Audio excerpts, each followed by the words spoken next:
और अब हम बात करेंगे बिपरजॉय के हवाले से, जो इस वक्त भारतीय साहिल गुजरात से तो टकरा गया है, लेकिन उसके क्या असरात होंगे भारत पर, पाकिस्तान पर, इस सारी सूरत हाल का हम जायजा लेंगे। अभी आपको अहम खबर इस हवाले से शामिल करते चले। सबसे पहले कि नेशनल डिजास्टर मैनेजमेंट अथॉरिटी ने यह ट्वीट किया है कि तूफान ने भारतीय साहिली पट्टी पर टकराने का अमल मुकम्मल कर लिया है।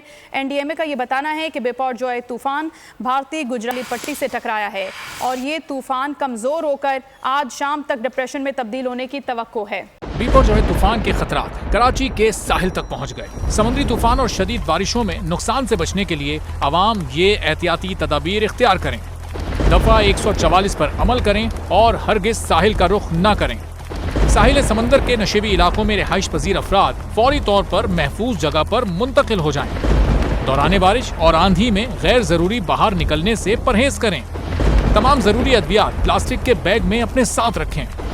बिजली के तार और खंभों से दूर रहें और उन्हें हरगिज ना छुएं, ये जानलेवा हो सकती हैं। गाड़ी चलाते हुए एहतियात करें और स्लो ड्राइविंग करें। गाड़ियों और मोटरसाइकिल को बिजली के खंभों के नीचे पार्क मत करें। दरख्तों, साइन बोर्ड और पीएमटी के नीचे खड़े ना हों। जनरेटर या पानी की मोटर को गीला होने से हत्तुल इम्कान बचाएं।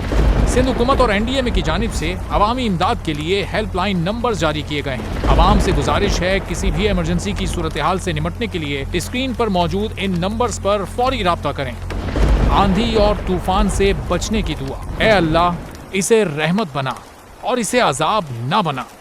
ए अल्लाह, इसे नफे वाली हवा बना और नुकसान वाली हवा ना बना।